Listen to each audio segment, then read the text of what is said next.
નમસ્કાર મિત્રો જો તમારી પાસે પણ રેશન કાર્ડ હોય તો આ વિડીયો ખાસ જોઈ લેજો, કારણ કે રેશન કાર્ડ ધારકો માટે જે 5 મોટા બદલાવ થવાના છે જે દરેકને જાણવા ખૂબ જ અગત્યના છે, તો તેની આપણે સંપૂર્ણ માહિતી આ વિડીયોમાં મેળવીશું। તો વિડીયોને પૂરેપૂરો જોઈ લેજો અને જો ચેનલમાં નવા આવ્યા હોય તો ચેનલને સબસ્ક્રાઇબ કરી વિડીયોને એક લાઈક કરી દેજો।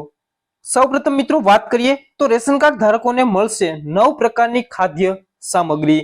તો દેશના 80 કરોડ રેશન કાર્ડ ધારકોને જે આગામી સમયમાં 9 પ્રકારની ખાદ્ય સામગ્રી આપવામાં આવશે, જેમાં અનાજ, કઠોળ અને અન્ય ચીજ વસ્તુઓ પણ આપવામાં આવશે।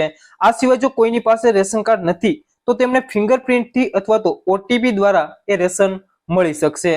તો મિત્રો રેશન કાર્ડ ધારકોને જે આગામી સમયમાં જે 9 પ્રકારની જે રાશનની સામગ્રી અથવા તો અનાજની સામગ્રી આપવામાં આવશે, જેમાં અનાજ, કઠોળ અને મસાલાઓનો પણ સમાવેશ કરવામાં આવશે।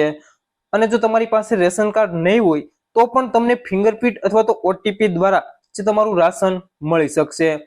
રેશન કાર્ડ ધારકોને હવે મળશે વન નેશન વન રેશનની સુવિધા। તો રેશન કાર્ડ ધારકોને હવે વન નેશન વન રેશન કાર્ડની સુવિધા આપવામાં આવશે। આ સુવિધા સાથે જે પ્રવાસી મજૂરો પણ દેશના કોઈ પણ ભાગમાં તેમના કાર્ડથી રાશન મેળવી શકશે। તો મિત્રો જે લોકો એક જગ્યાએથી બીજા જગ્યાએ જે સ્થળાંતર કરે છે, જે મજૂરી અર્થે અથવા તો કામકાજ અર્થે જે એક જગ્યાએથી બીજી જગ્યાએ જાય છે, તો એમના માટે ખૂબ મોટો નિર્ણય લેવામાં આવ્યો છે કે દેશના કોઈ પણ ભાગમાંથી તે તમારો જથ્થો અથવા તો રાશનનો જથ્થો મેળવી શકશે। ત્યારબાદ મિત્રો વાત કરીએ તો રેશન કાર્ડના આધારે 5 લાખ રૂપિયા સુધીનો હેલ્થ ઇન્સ્યોરન્સ અથવા તો હેલ્થ વીમો પણ ઉપલબ્ધ કરવામાં આવશે।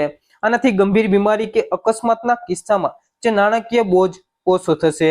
તો રેશન કાર્ડ ધારકોને જે 5 લાખ રૂપિયાનો આરોગ્ય વીમો આપવામાં આવશે। જો કોઈ ગંભીર બીમારી અથવા તો અકસ્માત જેવા કિસ્સાઓની અંદર જે નાણાકીય અથવા તો આર્થિક રીતે જે સહાય મળશે અને નાણાકીય બોજ ઓછો થશે। ત્યારબાદ વાત કરીએ તો રેશન કાર્ડ ધારકોને જે વાર્ષિક 6 થી લઈને 8 સિલિન્ડર સુધીની સબસિડી સીધી એમના બેંક ખાતામાં આપવામાં આવશે। અને ઉજ્જવલા યોજના હેઠળ મહિલાઓને એક્સ્ટ્રા લાભો પણ આપવામાં આવશે। તો રેશન કાર્ડ ધારકો જે ઉજ્જવલા યોજનાનો લાભ લઈ રહ્યા છે તેમને 8 સિલિન્ડર સુધી જે સબસિડી આપવામાં આવશે અને ડાયરેક્ટ એમના બેંક ખાતામાં આપવામાં આવશે। અને ઉજ્જવલા યોજનાનો લાભ જો મહિલાઓ લઈ રહી હોય તો એમને વધારાના પણ લાભો આપવામાં આવશે। ત્યારબાદ મિત્રો વાત કરીએ તો જૂન 2025 થી જે રેશન કાર્ડ ધારકોને દર મહિને 1000 ની સહાય સીધી એમના બેંક ખાતામાં આપવામાં આવશે। જે આર્થિક રીતે નબળા છે, જે ગરીબ લોકો છે, જે બીપીએલ નું કાર્ડ ધરાવે છે, તો એવા પરિવારોને આ લાભ આપવામાં આવશે। તેમજ કાર્ડની અંદર દરેક સભ્યોનું કેવાયસી હોવું જરૂરી છે। હાલમાં આ લાભ એ તેલંગાણા સરકાર દ્વારા શરૂ કરી દેવામાં આવ્યો છે અને ગુજરાતના ગરીબ જે કાર્ડ ધારકો છે, જે રેશન કાર્ડ ધારકો છે, એમને પણ આ લાભ આપવામાં આવે તેવી દરેકને આશા છે।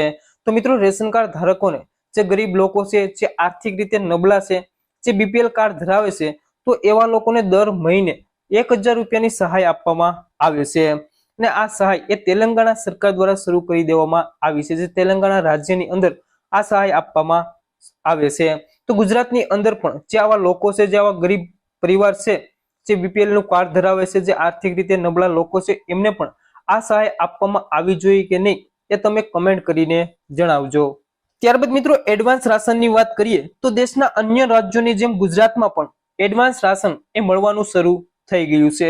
સરકારે ચોમાસું અને વરસાદી માહોલને ધ્યાનમાં રાખીને આ નિર્ણય લીધો છે, જેથી દરેક કાર્ડ ધારકોને પોતાનું રાશન મળી રહે। ગુજરાતમાં એડવાન્સ રાશન એ 2 મહિનામાં આપવામાં આવી રહ્યું છે। જે મે અને જૂન એ 2 મહિનાનું રાશન અને જુલાઈ અને ઓગસ્ટ એ 2 મહિનાનું રાશન આવી રીતે અનાજનું વિતરણ કરવામાં આવશે। પરંતુ દરેક કાર્ડ ધારકોનું ઈ કેવાયસી હોવું જરૂરી છે। તો મિત્રો દેશની અંદર જે એડવાન્સ રાશન આપવાનું શરૂ કરી દેવામાં આવ્યું છે, જે ચોમાસું અને વરસાદી માહોલ ધ્યાનમાં રાખીને સરકાર દ્વારા આ ખૂબ સરસ નિર્ણય લેવામાં આવ્યો છે।